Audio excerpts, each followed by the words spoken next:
Bonjour Tristesse. Un roman de Françoise Sagan. Chapitre 2. Chapitre 2. Anne ne devait pas arriver avant une semaine. Je profitais de ces derniers jours de vraies vacances. Nous avions loué la villa pour 2 mois, mais je savais que dès l'arrivée d'Anne, la détente complète ne serait plus possible. Anne donnait aux choses un contour, aux mots un sens que mon père et moi laissions volontiers échapper. Elle posait les normes du bon goût, de la délicatesse, et l'on ne pouvait s'empêcher de les percevoir dans ses retraits soudains, ses silences blessés, ses expressions. C'était à la fois excitant et fatigant, humiliant en fin de compte, car je sentais qu'elle avait raison. Le jour de son arrivée, il fut décidé que mon père et Elsa iraient l'attendre à la gare de Fréjus. Je me refusai énergiquement à participer à l'expédition. En désespoir de cause, mon père cueillit tous les glaïeuls du jardin afin de les lui offrir dès la descente du train. Je lui conseillai seulement de ne pas faire porter le bouquet par Elsa. À 3 heures après leur départ, je descendis sur la plage. Il faisait une chaleur accablante. Je m'allongeai sur le sable, m'endormis à moitié, et la voix de Cyril me réveilla. J'ouvris les yeux. Le ciel était blanc, confondu de chaleur. Je ne répondis pas à Cyril. Je n'avais pas envie de lui parler, ni à personne. J'étais clouée au sable par toute la force de cet été, les bras pesants, la bouche sèche. « Êtes-vous morte ?» dit-il. « De loin vous aviez l'air d'une épave, abandonnée. » Je souris. Il s'assit à côté de moi, et mon cœur se mit à battre durement, sourdement, parce que dans son mouvement sa main avait effleuré mon épaule. 10 fois, pendant la dernière semaine, mes brillantes manœuvres navales nous avaient précipités au fond de l'eau, enlacés l'un à l'autre, sans que j'en ressente le moindre trouble. Mais aujourd'hui, il suffisait de cette chaleur, de ce demi-sommeil, de ce geste maladroit, pour que quelque chose en moi, doucement, se déchire. Je tournai la tête vers lui, il me regardait. Je commençais à le connaître. Il était équilibré, vertueux, plus que de coutume peut-être à son âge. C'est ainsi que notre situation, cette curieuse famille à 3, le choquait. Il était trop bon ou trop timide pour me le dire, mais je le sentais aux regards obliques, rancuniers qu'il lançait à mon père. Il eût aimé que j'en sois tourmentée, mais je ne l'étais pas. Et la seule chose qui me tourmenta en ce moment, c'était son regard et les coups de boutoir de mon cœur. Il se pencha vers moi.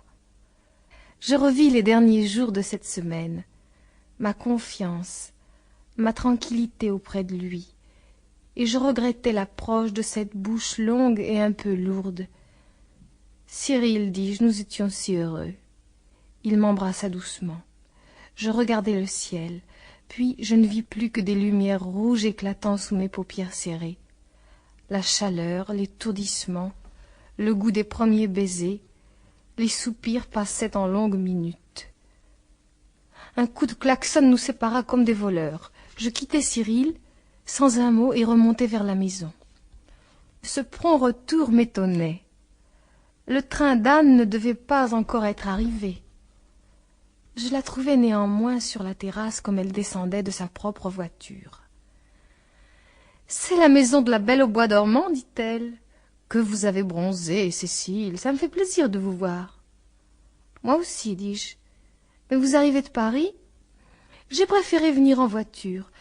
D'ailleurs, je suis vannée. » Je la conduisis à sa chambre. J'ouvris la fenêtre dans l'espoir d'apercevoir le bateau de Cyril, mais il avait disparu.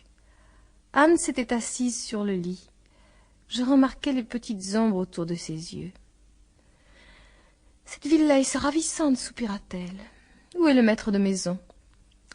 Il est allé vous chercher à la gare avec Elsa. » J'avais posé sa valise sur une chaise, et en me retournant vers elle, je reçus un choc.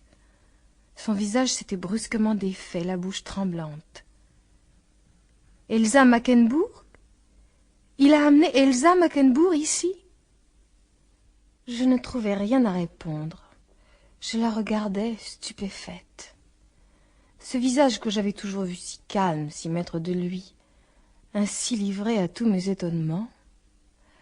Elle me fixait à travers les images que lui avaient fournies mes paroles. Elle me vit enfin et détourna la tête. « J'aurais dû vous prévenir, dit-elle, mais j'étais si pressée de partir, si fatiguée. Et maintenant, continuai-je machinalement. Maintenant quoi, dit-elle.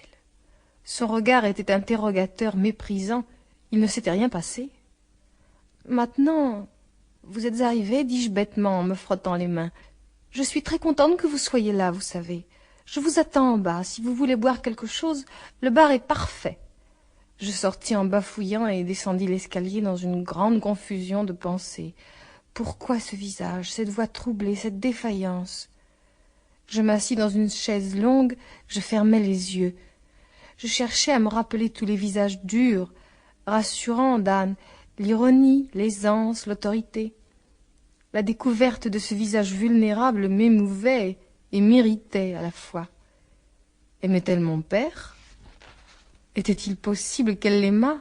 Rien en lui ne correspondait à ses goûts. Il était faible, léger, veule parfois. Mais peut-être était-ce seulement la fatigue du voyage, l'indignation morale.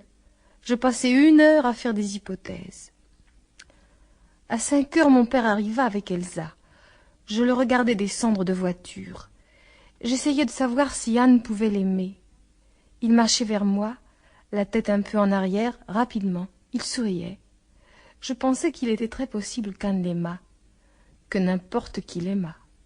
« Anne n'était pas là, me cria-t-il. J'espère qu'elle n'est pas tombée par la portière. Elle est dans sa chambre, dis-je. Elle est venue en voiture. Non, c'est magnifique. Tu n'as plus que lui monter son bouquet. Vous m'aviez acheté des fleurs, dit la voix d'Anne. C'est trop gentil. Elle descendait l'escalier à sa rencontre, détendue, souriante, dans une robe qui ne semblait pas avoir voyagé.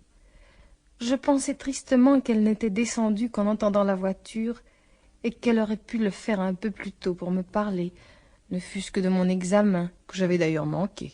Cette dernière idée me consola. Mon père se précipitait, lui baisait la main.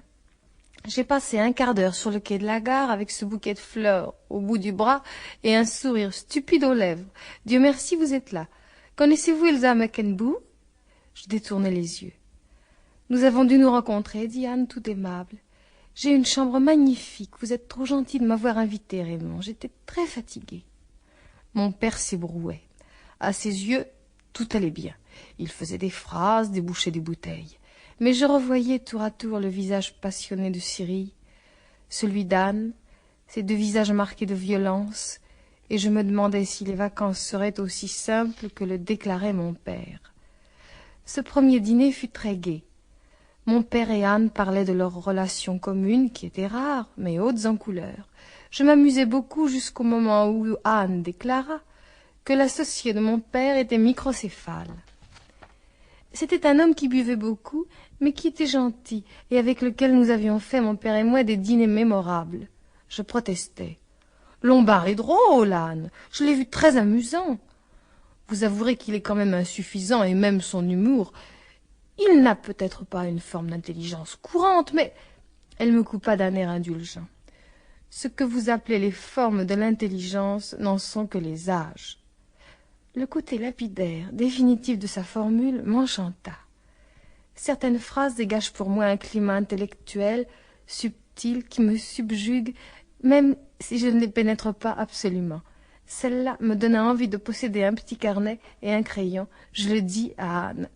Mon père éclata de rire. « Oh, moi, tu n'es pas rancunière !» Je ne pouvais l'être, car Anne n'était pas malveillante. Je la sentais trop complètement indifférente. Ses jugements n'avaient pas cette précision, ce côté aigu de la méchanceté. Il n'en était que plus accablant. Ce premier soir, Anne ne parut pas remarquer la distraction, volontaire ou non, d'Elsa qui entra directement dans la chambre de mon père. Elle m'avait apporté un chandail de sa collection, mais ne me laissa pas le remercier. Les remerciements l'ennuyaient, et comme les miens n'étaient jamais à la hauteur de mon enthousiasme, je ne me fatiguai pas. Je trouve cette Elsa très gentille, dit-elle avant que je ne sorte. Elle me regardait dans les yeux sans sourire. Elle cherchait en moi une idée qu'il lui importait de détruire. Je devais oublier son réflexe de tout à l'heure. Oui, oui, c'est une charmante jeune fille très sympathique. Je bafouillai. Elle se mit à rire et j'allais me coucher très énervée. Je m'endormis en pensant à Cyrille, qui dansait peut-être à Cannes avec des filles. Je me rends compte que j'oublie, que je suis forcée d'oublier le principal, la présence de la mer, son rythme incessant, le soleil. Je ne puis rappeler non plus les 4 tilleuls dans la cour d'une pension de province, leur parfum, et le sourire de mon père sur le quai de la gare 3 ans plus tôt à ma sortie de pension, ce sourire gêné parce que j'avais des nattes et une vilaine robe presque noire. Et dans la voiture son explosion de joie subite, triomphante, parce que j'avais ses yeux, sa bouche, et que j'allais être pour lui le plus cher, le plus merveilleux des jouets. Je ne connaissais rien. Il allait me montrer Paris, le luxe, la vie facile. Je crois bien que la plupart de mes plaisirs d'alors, je les dus à l'argent.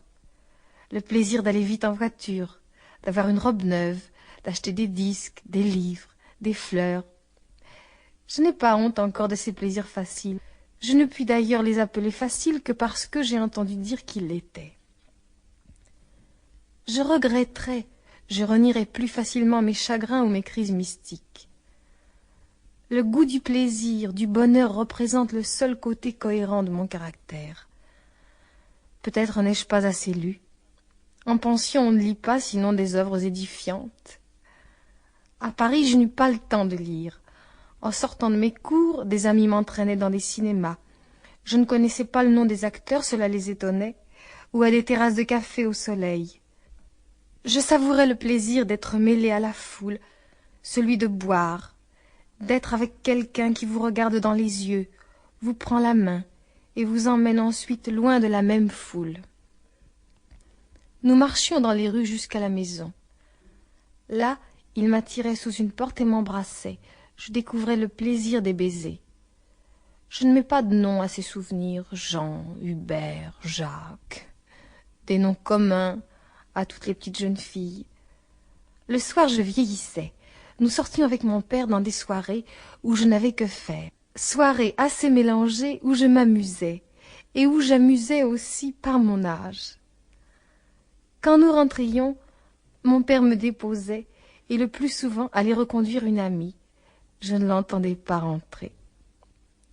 Je ne veux pas laisser croire qu'il mit une ostentation quelconque à ses aventures. Il se bornait à ne pas me les cacher, plus exactement à ne rien me dire de convenable et de faux pour justifier la fréquence des déjeuners de tel ami à la maison ou son installation complète, heureusement provisoire. De toute façon, je n'aurais pu ignorer longtemps la nature de ses relations avec ses invités, et il tenait sans doute à garder ma confiance, d'autant plus qu'il évitait ainsi des efforts pénibles d'imagination. C'était un excellent calcul. Son seul défaut fut de m'inspirer quelque temps un cynisme désabusé sur les choses de l'amour qui, vu mon âge et mon expérience, devait paraître plus réjouissant qu'impressionnant. Je me répétais volontiers des formules lapidaires, celles d'Oscar Wilde, entre autres. Le péché est la seule note de couleur vive qui subsiste dans le monde moderne. Je la faisais mienne avec une absolue conviction, bien plus sûrement, je pense, que si je l'avais mise en pratique. Je croyais que ma vie pourrait se calquer sur cette phrase, s'en inspirer, en jaillir comme une perverse image d'Épinal. J'oubliais les temps morts, la discontinuité et les bons sentiments quotidiens. Idéalement, j'envisageais une vie de bassesse et de turpitude.